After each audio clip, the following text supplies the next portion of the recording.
Hi everyone, good evening all of you. कैसे हैं आप सब? आशा करते हैं आप सब अच्छे होंगे। अभी लॉकडाउन चल रही है ना, तो इस वजह से अभी ऑनलाइन ही क्लास चल रही है हर जगह। तो मैं अभी हिंदी बुक पढ़ाने के लिए जा रहा हूँ। ये कहानी है चौधरी साहब की भैंस। किनकी? चौधरी साहब की भैंस। इस कहानी को आप लोग सुनिए और बहुत ही अच्छा लगेंगे। गांव में सभी लोग चौधरी साहब की भैंस की प्रशंसा करते थे। चौधरी साहब के पास क्या था? एक भैंस था। उनका बहुत ही प्रशंसा होती थी कि चौधरी साहब के पास बहुत अच्छे भैंस हैं। कोई कहता कि भैंस एक मन दूध देती है। कोई कहता था कि भैंस जो है उनको कितना दूध देती है? 1 मन। सोचिए कि इनका भैंस इतना अच्छा था कि सब बोलते थे कि इनका भैंस 1 मन दूध देती है। 1 मन। दूसरा उसकी बात काटता, खैर 1 मन तो नहीं, पर 25 सेर से कम दूध तो नहीं देता होगा। भैंस के नीचे बातचीत में पंडित जी शामिल हो जाते हैं। बातचीत में क्या कौन आ जाते हैं? जब वहां पे चौधरी साहब के भैंस की प्रशंसा होती है तो वहां पे कौन आ जाते हैं? एक पंडित जी आ जाते हैं। वो कहते हैं कि भैया यह भैंस नहीं, काले रंग की कामधेनु है। यह कौन चीज है? भैंस तो नहीं है, यह एक काले रंग की कामधेनु है। इस भैंस के स्वामी चौधरी साहब खुशहाल सिंह सचमुच बड़े खुशहाल थे। अब इस भैंस की प्रशंसा जब होगी, इतने अच्छे भैंस हैं कि 1 मन नहीं बल्कि 25 मन के बराबर जो दूध देती है, तो यहाँ पे तो सभी लोग प्रशंसा करेंगे ही। पंडित जी का कहना हुआ कि यह काले रंग की कामधेनु है। इस भैंस के स्वामी चौधरी खुशहाल सिंह सचमुच बड़े खुशहाल थे। 100 बीघा जमीन था उनके पास। किसके पास? खुशहाल सिंह यानी चौधरी साहब के पास कितने जमीन थे? 100 बीघा जमीन थे उनके पास। उसमें भरपूर पैदावार होती थी।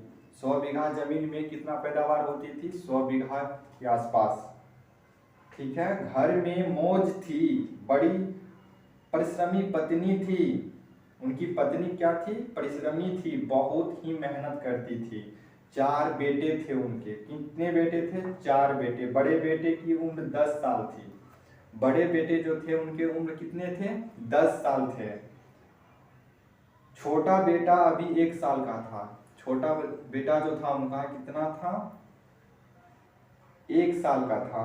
चौधरी साहब खेती बाड़ी संभालते थे। चौधरी साहब क्या करते थे? कौन सा काम करते थे? खेती बाड़ी संभालते थे। चौधराइन घर के कामकाज को देखती थी और साथ साथ बैलों और भैंसों को मन से सेवा करती थी। बैल और भैंस उनसे बहुत लगाव रखते थे। किनसे? चौधराइन जो थी, क्योंकि भैंस की सेवा और बैलों की सेवा कौन करती थी? चौधराइन करती थी। तो उनका सबसे बड़े लगाव किनसे रखते थे? चौधराइन से। भैंस तो इतनी हट्टी हो गई थी कि चौधराइन के अलावा किसी को दूध निकालने नहीं देती थी। एक बार चौधराइन अपने पीहर जाना पड़ा, यानी मायके जिसको बोलते हैं, वो चौधराइन अपने मायके चले गई।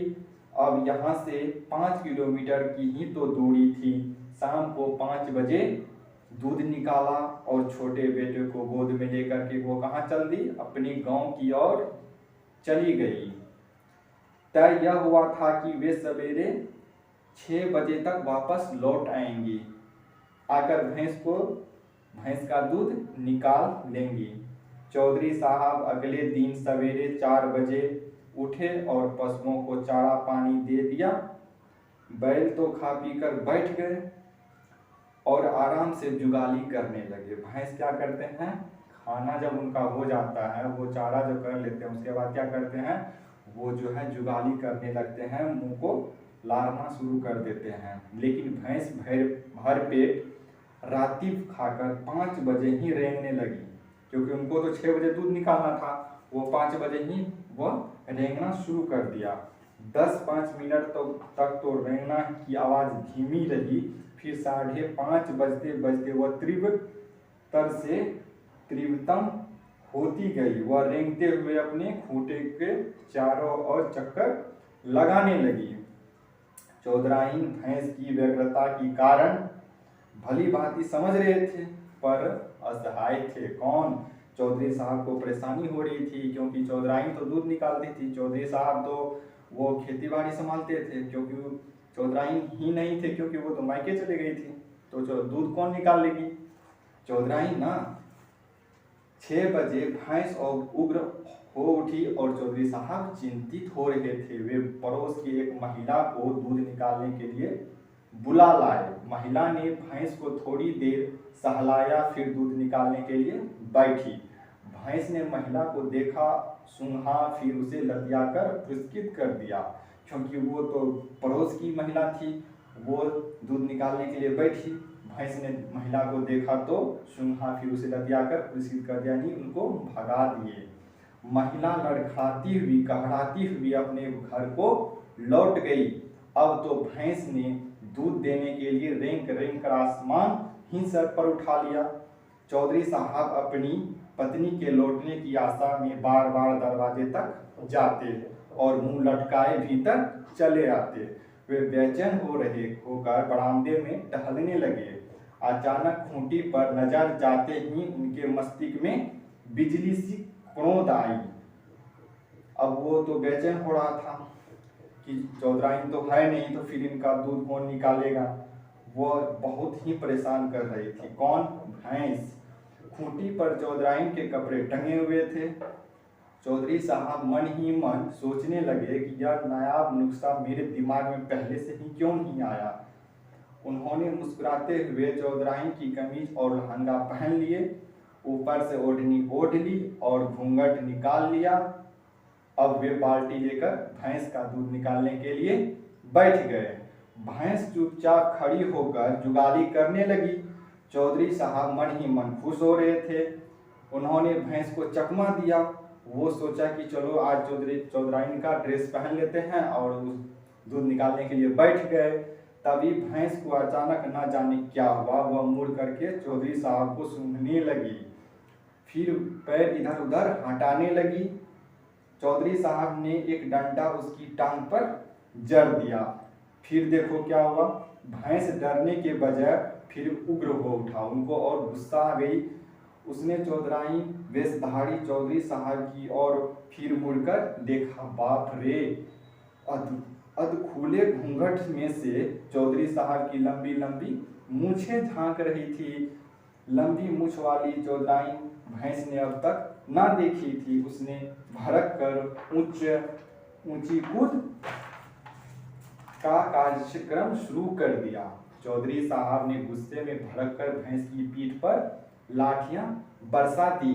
भैंस ने भड़क कर जोरदार झटका मारा और खूंटा उखाड़कर बाहर भाग निकली।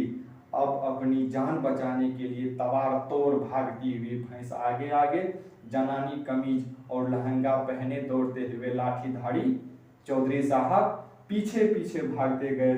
चौधरी साहब की विचित्र वेशभूषा देखकर लोग ठहाका लगा रहे थे कि अरे देखिए, ये चौधरी साहब को क्या हो गया, ये भैंस को क्यों खिधार रहे हैं। वो चौधराइन का लहंगा चुन्नी पहन के पीछे पीछे भैंस के तरफ जा रहे थे।